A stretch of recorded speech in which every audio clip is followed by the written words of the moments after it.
அதிமுகவில் 3 முறை முதலமைச்சராக பொறுப்பு வகித்தவர் தற்போது தம்மை திமுகவில் இணைத்துக் கொண்டிருக்கிறார். முன்னாள் முதலமைச்சர் ஓ பன்னீர்செல்வம் அவர்கள் முதலமைச்சர் மு.க.ஸ்டாலின் முன்னிலையில் தம்முடைய ஆதரவாளர்களோடு இன்றைய தினம் தம்மை திமுகவில் இணைத்துக் கொண்டிருக்கிறார். அவரோடு உசிலம்பட்டி எம்எல்ஏ ஐயப்பனும் தம்மை திமுகவில் இணைத்துக் கொண்டார். அதேபோல அவருடைய மகனான முன்னாள் எம்பி ரவீந்திரநாத்தும் தற்போது தம்மை அதிமுகவில் இணைத்துக் கொண்டிருக்கிறார். திமுகவில் இணைத்துக் கொண்டிருக்கிறார். திமுகவில் இணைந்தது தமக்கு பெரும் மகிழ்ச்சி அளிப்பதாக ஓ பன்னீர்செல்வம் தெரிவித்திருக்கிறார். இந்த முடிவு என்பது தமக்கு ஒரு பெரும் மன மகிழ்வை கொடுப்பதாகவும் அவர் குறிப்பிட்டிருக்கிறார். தொண்டனாக தற்போது திமுகவில் நான் இணைந்திருக்கிறேன் என்றும் அவர் தெரிவித்திருக்கிறார். இது பற்றி நம்முடைய கருத்துக்களை பகிர்ந்து கொள்வதற்காக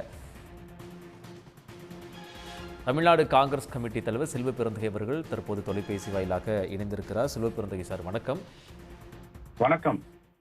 திமுக எதிர்ப்பை மட்டுமே கொள்கையாக கொண்ட ஒரு கட்சியில் பயணித்தவர் தற்போது திமுகவில் முதலமைச்சர் மு.க.ஸ்டாலின் தலைமையேற்று தற்போது ஓ பன்னீர்செல்வம் அவர்கள் இந்த கட்சிக்கு வருகை தந்திருக்கிறார். இனி தொண்டனாக பணியாற்றப் போகிறேன் என்றும் சொல்லியிருக்கிறார். உங்களுடைய பார்வை?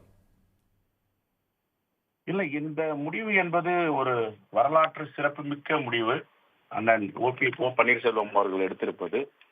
இது தமிழ்நாட்டு நலனுக்காகவும் மாண்புமிகு முதலமைச்சருடைய கரத்தை பலப்படுத்தவும் இந்த ஒரு வரலாற்று சிறப்புமிக்க முடிவை எடுத்திருக்கிறார்.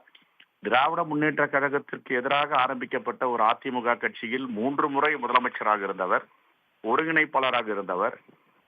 இப்படி ஒரு நேர் திசையில் பயணம் செய்த அண்ணன் ஓபிஎஸ் அவர்கள் இப்பொழுது தமிழ்நாட்டு நலனுக்காகவும் மாண்புமிகு முதலமைச்சர் அவர்கள் செய்கின்ற பணியை பார்த்து அவரால் ஈர்க்கப்பட்டு தமிழ்நாட்டு மக்களுக்கு ஏதாவது செய்ய வேண்டும் என்றால் நாம் திமுகவோடு சேர்ந்துதான் பயணம் செய்ய வேண்டும், திராவிட முன்னேற்ற கழகத்தின் தலைவர் அண்ணன் தளபதியோடு சேர்ந்துதான் தமிழ்நாட்டு மக்களுக்கு ஏதாவது செய்ய முடியும் என்ற அர்ப்பணிப்போடு இந்த முடிவை எடுத்திருக்கிறது. வரவேற்கத்தக்கது. காங்கிரஸ் பேரியக்கம் வரவேற்கிறது.